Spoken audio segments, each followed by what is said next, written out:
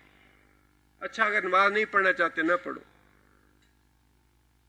اگر کسی کا مال ہڑپ کرنا چاہتے ہو ٹھیک ہے کر لو، ظلم کرنا چاہتے ہو کر لو، سود کھانا چاہتے ہو کھا لو، بیوی بچوں پہ ظلم کرنا چاہتے ہو کر لو، ماں باپ کو یا اپنے جو تمہارے کم تر درجے کے لوگ ہیں ان کو اکڑ دکھانا چاہتے ہو دکھا لو.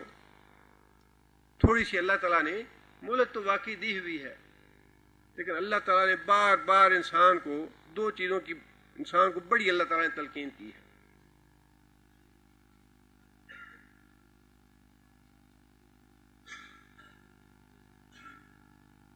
ایک تو اللہ تعالیٰ نے اس بات کا بڑی توجہ دلائی ہے بار بار، علم یکم ممن یمنا، اس طرح ہے. یہ ایک تو اللہ تعالیٰ نے انسان کو اپنی ابتدا کی بڑی یاد دہانی کرائی ہے کہ اے انسان اپنی ابتدا یاد رکھو. ممن یمنا ایک گندا پانی، حقیر پانی ہے جس سے تم پیدا ہوئے ہو. اپنی اس پیدائش کو اور اپنی اس ابتدا کو بھول نہ جانا، اکڑ میں نہ آ جانا. مال اور دولت پا کے یا صحت اور جوانی پا کے یا بیوی بچے اور گھر بار لے کے کہیں اکڑ میں اور تکبر میں نہ آ جانا. ایک گندے اور حقیر پانی سے تم سارے پیدا کیے گئے ہو، خواہ کوئی صدر صاحب بن گیا ہے یا وزیر اعظم یا گورنر بن گیا ہے، کروڑ پتی بن گیا ہے، جو کچھ بن گیا ہے، تمہاری ابتدا نہیں بدلی، گندے پانی سے بنے ہو تم. اور اللہ تعالیٰ نے انجام بھی بار بار یاد دلایا ہے کہ اس دنیا میں جتنے مرضی میڈل لگا لو، جتنے تمغے لگا لو، جتنے سٹار لگانے ہیں، جتنی وردیاں پہنی ہیں پہن لو، حتیٰ زرتم المقابر، جانا تم نے قبر میں ہی ہے. جتنے مرضی عہدے لگا لو، جتنا مرضی دھوکہ اور فریب قوم کو دے لو، جتنا مرضی لوٹ مار کر لو، جتنا مرضی غبن کر لو، جتنا مرضی دھوکہ اور فریب دے لو لوگوں کو، حتیٰ زرتم المقابر، جب موت آئے گی تو اس کے بعد جانا اسی مٹی میں ہے. تم اپنا انجام بھی نہ بھولو، اپنی ابتدا بھی نہ بھولو.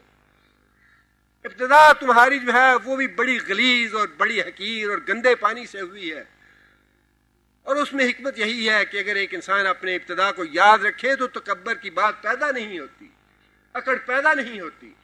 اور اگر قبر بھی یاد ہو تو انسان تکبر نہیں کرتا، قبر بھی اکڑ پیدا نہیں ہونے دیتی. فرمایا کہ عقل مند وہ آدمی ہے جو اپنی قبر کو یاد رکھے، قبر کی تیاری کرتا رہے. یہاں بھی اللہ تعالیٰ نے فرمایا کہ ٹھیک ہے تو دو کردار، ایک کردار اپنی جان بچانے والا اور دنیا کا مال اکٹھا کرنے والا ہے، دوسرا ہے جو اللہ کی رضا حاصل کرنے کے لیے اپنی جان پیش کرتا ہے، اپنا مال پیش کرتا ہے. جب بھی کوئی قربانی کی ضرورت پڑتی ہے وہ قربانی دیتا ہے اور اللہ کی مغفرت اور اللہ کی رحمت حاصل کرتا ہے.